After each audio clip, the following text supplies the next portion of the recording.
Hey guys, Jeeps here, and welcome back to Tribes Ascend. So today, the aforementioned Twinfusor update has launched. So we should take a look at what exactly we received. So, first things first, I think we should go with the title getaway deal of the day. Let's see the Twinfusors again. Well, whatever. We're gonna look at the Twinfusors themselves. These are, there we go, 3 new weapons, 1 for each of the starting class Twinfusors. Now, what is a Twinfusor? Let's go take a look. Let's just go to Soldier. Soldier's got the basic one. It'll be a primary weapon for them. This is a variation on the Spinfusor, as you may have guessed, that features a 2-shot clip. Now, it does less damage, but now that you can fire 2 shots per reload, so this gives you a faster firing rate, again, for those 2 shots, and then on top of that, just can fire 2 shots before having to reload, that's pretty significant. Now, as I said before, the Soldier, the Pathfinder, and, of all things, actually, the Juggernaut. I know you'd probably expect the Heavy would have gone to the Brute, because Heavy Spinfusor, but nope.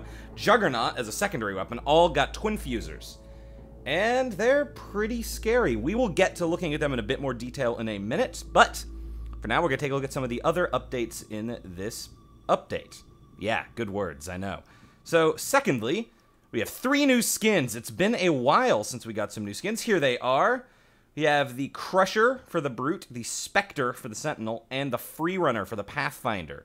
Let's take a bit of a look at them in a bit more detail up close. Here is a closer up look at the Freerunner for the Pathfinder. It's kind of cool. I like it. It's got that same kind of generic lower look. They've seen all the skins have kind of had the army kind of cargo pants, boots kind of thing going on. The same backpack, jump packs, but I kind of like the armor on there. It's kind of cool. If you're interested in lore for tribes for some reason, there it is. Have fun with that. Now we'll jump over to the Spectre. If I had to pick one as the overall winner of this patch, it would have to be the Spectre. This is an incredible looking skin. This might, in fact, in my opinion, be the best skin they have done to date. This thing is awesome. Seriously, this thing is cool as heck. I love it. Absolutely love it. And lastly, let us hop over to the Crusher. And there you go. A bit more of kind of a generic mercenary skin on this one, but for a heavy. I'm actually surprised they didn't just do another straight-up, quote-unquote, mercenary skin like they've done for the past 2 patch updates involving skins. But, whatever. This one's kind of similar, and I guess the Freerunner's a little similar, too. This one's alright. I was really hoping for a Bioderm skin for a Heavy, just because that would have been awesome. I figure they're going to do that eventually, but hey, either way, it's something different. It's nice to have more skins and more cosmetic updates in this game. They really need to be getting more of these out. So, on the note of cosmetic updates, there are also now voice packs you can buy. That's right, if you go over to voice, for one thing, you can now see a list of all of them. You know, you got your light armor, medium armor, heavy armor, but then there are 4 new ones. They actually had originally only said 3 in the preview that I talked about a couple days ago, but there are 4. We're getting 2 male, 2 female. Now, my only one complaint on this is I feel this would have been a great kind of goodwill move from Hi-Rez. They should have given Miss Wilderzone, I think, is the basic kind of female voice. This, I feel, should have been free, and then made the other 3 pay. I think that would have just been a nice little gesture of, hey, here's a female voice option that we're just adding to the game, and then here's 3 new voice options you can purchase. Now, give me one moment. We'll get these audio settings changed up a bit, and you can get a sound of what these sound like. Alright, first of all, we have the Battle Worn. It does what it says on the tin. It sounds very battle-weary. Fool. Too bad for you. Bye. Fool. Good game. Yeah, you get the idea. It's a little quiet, but that's kind of for the weariness effect, I guess. Then we got Femme Fatale, because of course there would be a Femme Fatale voice. Why wouldn't there be? Oh, did that hurt a little? Kick it! Hold up. Whatever. I am so good! Sup? Oh, did that hurt a little? It's pretty great. Pretty great. Then Miss Wilderzone. This is kind of the standard, quote-unquote, female voice. It's very similar, just the basic 3 voice sets that you already have. Wait. Nice move. Great shot. Nice move. Hello. Anytime. You really rock. Awesome. You get the idea. Again, I kind of feel this one should have been free, but that's beside the point. And then finally, Disker Dundee, because of course there has to be an Australian voice. Why wouldn't there be? Because it's awesome. Anytime. Ta, mate. On an eye. Buzz off. Good eye. Ta, mate. Buzz off. There you go, new voice sets. New voice sets for everyone. These run you about 385 gold. Well, not about, they actually run you exactly 385 gold. Each of them are 385. You cannot buy them with XP. But again, these are purely cosmetic changes. I don't really expect to be able to buy these with XP. That's usually how this works. Now, if we head over to the store, there's a few more new features we can look at. First of all, we have 2 new bundle packs, as you might expect with a new update. We have the Total Makeover Bundle. This one is only sort of new. This includes the 3 new skins, but is actually a bundle pack for buying every single skin in the game. It will run you 1,800 gold, which for all the skins is a pretty big discount, given the premium skins are around 900, 985 or somewhere around there.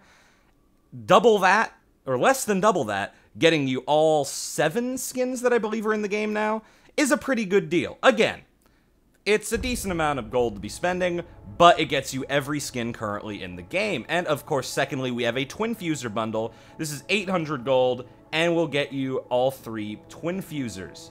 This one's a pretty solid deal, as you can see, the Twinfusor itself is 500 gold. This is the same for all 3 of them, so you're getting a pretty sizable discount here, down from 1,500 gold to 800 gold. Not too shabby. Not too shabby at all. Lastly, in the store, you can now buy a clan tag. This will prefix your name and is available for either 40 gold, which is a pittance, or 1,500 XP, which is your first win of the day, most likely, unless you did literally nothing in that game. So not bad. This, however, doesn't really add much clan functionality. It just gives you a clan tag before your name, which is still cool, and again, they are dirt cheap. However, if you are looking to change it after you've set it up, you will have to buy this again. You can't modify it for free after picking it up. But again, it's 1,500 XP. That's pretty much nothing. That's one first win of the day, maybe 2 or 3 games normally. Or hell, one really good game where it wasn't first win of the day. Now, one other new function, and this kind of relates to the clan tag thing, is the new party system. Now, as you can see here, my play game button has been replaced with party. Normally, it'll still say play game here, but when you mouse over, you'll have an option for create party, which will change it to party. Click on this, and you have the normal join queue option, but you can also invite members to your party, so I could go and invite either Doc Lettuce or Nobodology, if either of them were willing. Lettuce is, well, able to be, and Nobodology's in a game, so you cannot invite someone who's currently in a game. This makes sense. And you can join up as a party, and just join up going in together. You can then do message, you got party chat, and you can join queue as a group. You can click on members, see who all is in your group. Right now it's just me. And that is a handy little thing to be able to do. Now, this does not remove being able to just join games that your friends are already in without being in a party. Don't worry about that. It just adds a little bit more grouping. Again, this is definitely by no means full-fledged clan functionality, but between clan tags and a party joining system, it's a step in the right direction, and it's something. That's something, at least, so that is quite nice. Now, before we jump in and take a look at the numbers on these new weapons, it is also worth noting there have been a couple of new maps added. I guess you could kind of argue they've added 2.5 maps, or maybe just 2, depending on how you look at it. To quantify that, they have finally put Stonehenge actually into the rotation, plus they have also added Dangerous Crossing, which is a port of a Tribes 1, or Star Siege Tribes, depending on what you want to call it, you know what I mean, map. Now, this map I feel is going to be very important because they are very heavily experimenting with fog. This is a big map with dense fog in it. This greatly, I guess you could say, nerfs Sentinels of all things, but that's kind of intended, I believe, because they can be pretty powerful because of how accurate you can be at long range, because again, you're a sniper. But since Tribes isn't strictly about that, this will be interesting. This will be very interesting to see if they go more into the heavy fog. We will actually take a closer look at this map in a later video. Likewise, they've also added another map, Permafrost, which has a mobile indoor flag stand. Now, to explain this, they kind of did what they did a little bit on Sunstar, which on Sunstar, as you all know, when the generator goes down, the big force field protecting your flag stand goes down, and it's easier to get at the flag. Now, in this, the flag stand is actually indoors until the generator goes down, in which the platform it's on raises up, putting it on the roof of the base. So, until the generator is down, to my knowledge, you can't actually run a normal route to get to the flag, because you have to go in and then back out the same door, which means you can't run it. You have to find a clever way to get it out, or you have to take down the generator. Now, this map is not actually in rotation yet. It is just available on custom servers, much like Stonehenge was previously. And I believe this is going to be, you could see this as kind of a beta test, sort of, for the map. To see how this plays out, they're giving it a good crash test on custom servers. Definitely interesting. It'll be curious to see how this plays out and if they do more things with this. Now, they've mentioned that part of this is to make the generator feel more important, which in some ways, from a pubby standpoint, like I am, that could be a little... I don't know if that was something that needed to be encouraged, because the generator already... There's already a very overinflated sense of importance associated with the generator, and I don't know if encouraging it is the best idea, but again, that's just my opinion. I like it on maps where it is legitimately important, again, like Sunstar and stuff like that, but there's already a big, oh, let's go camp the generator push. Hell, I've done it before. You've all seen me do it before. It's a very easy trap to fall into because it's already good, easy credits. I'm not sure if encouraging that is the best idea, but again, we'll see. Also, while it's not mentioned in the patch notes, I have heard that for a short while, Temple Ruins is going to be out of the rotation while they fix a bug this update has caused in it. I have not actually found info on that in the patch notes. This is just what I've heard. If this is true, for a short while, everyone rejoice, we don't have to play on Temple Ruins. Yes! Alright, let's go take a look at some damage numbers, shall we? That's what we're all here for. We want to see damage, we want to see explosions, and you're going to see that in a controlled environment. Because that's where we can see what numbers are. See you in there. Alright, well, let's start out with the light Twinfusor. We'll take a look from the Pathfinder first, and we'll work our way down the list. So, direct hits. You got 476 damage. On a close splash, you're getting around 340, and this will decrease anywhere to, well, still 340. Let's try and get a little better. You know, low 100s, or high 100s, 173-ish. Not bad. Now, here is what makes these weapons scary, so you can see this in person. That's how fast these things fire off before having to reload. That's pretty quick. Now, doubled, if you would think, oh, well, they probably half the damage. Actually, no. If you get 2 direct hits with this, it's quite a bit better than the regular light Spinfusor, which has 770 on a direct, and in the 500s on a miss. So, if you get 2 good hits with this, it's better damage, admittedly for twice the ammo, as a light Spinfusor. And this stays true for all of the variants of the Twinfusor. I feel that is actually pretty frightening.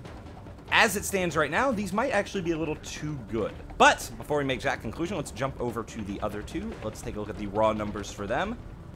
Taking a look at the Soldier for direct hit damage, we do a nice solid 525 with 375 on a close blast and missing entirely. 242-ish on a far one. And again, the same very quick rate of fire. Now, especially on the Soldier, I see this pretty much as being strictly better than the regular Spinfusor. I really cannot see a reason to use it over this. This thing is sickeningly awesome. I love it. Again, you're going to burn through your ammo pretty quickly, but you do have a bigger clip. Now, unupgraded, this one starts with 36, and upgrades as you'd expect. Now let's hop over to the Juggernaut, take a look at the heavy one, then we'll wrap up this little discussion on Twinfusor, shall we? Alright, and Heavy Twinfusor we get for direct hit damage, a nice 560, so not actually that much better than the Soldiers, though this is a secondary weapon. That said, that doesn't stop the MKX from being better than the regular Spinfusor, now does it? As best I can tell, let's see, it has 400 on a close blast, and you get misses horribly, and, you know, around 320 on a far blast. That's pretty good. As best I can tell, this does not have the increased blast radius of the MKD, so more fair to compare it to the MKX. But again, think about if you can land 2 direct hits with this, which I can't, but I'm bad. People are good at this game. That's a lot of damage. 1120, I believe? Yes, it is. That's pretty good. And with this fire rate, this is a scary dueling up. I would say it's hard-pressed to argue taking a regular Spinfusor over this. Now, I don't know if the impact is lower on this. It could be the regular Spinfusor does win out for mobility's sake, but I don't know.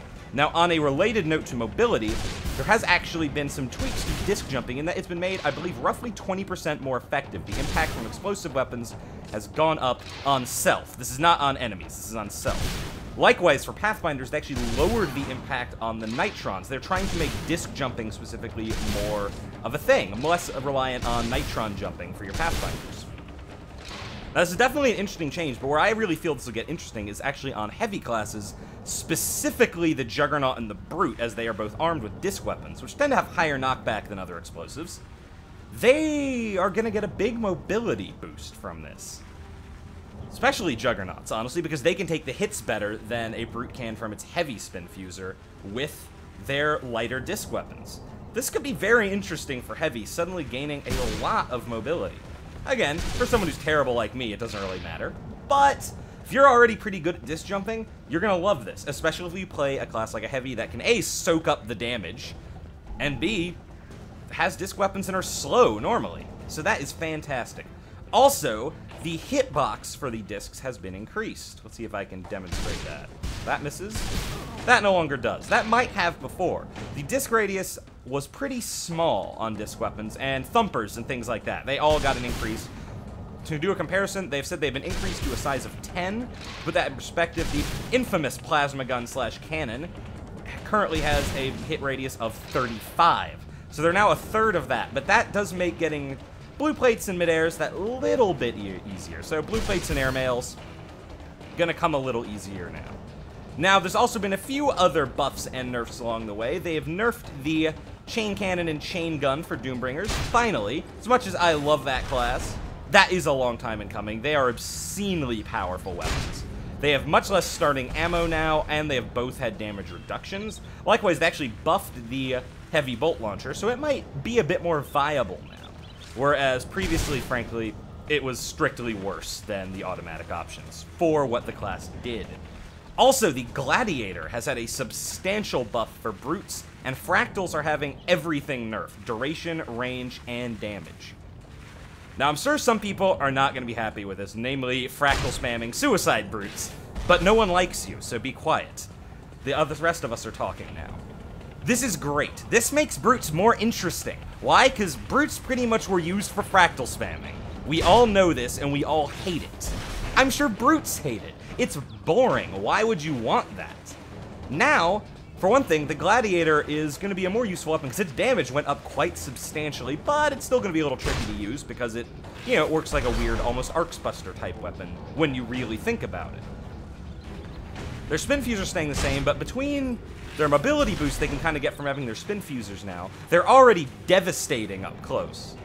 And now with fractals being nerfed, maybe even heavy stickies, or light stickies, I guess, are what they had, might see a bit more use. I don't know, I think brutes may have just gotten a hell of a lot more interesting, and they needed that. Absolutely needed that. Likewise, the Jackal has also been nerfed, which is been a big common exclamation. It can no longer one-shot a medium from stealth, so you can no longer three-shot and instantly kill a medium. However, if they've taken pretty much any damage whatsoever up till that point, it will still kill them.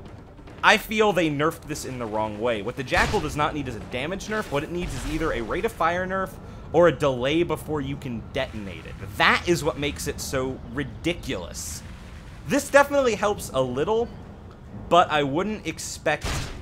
I'm still going to think it will be the most popular infiltrator weapon, because it will probably still be the best infiltrator weapon.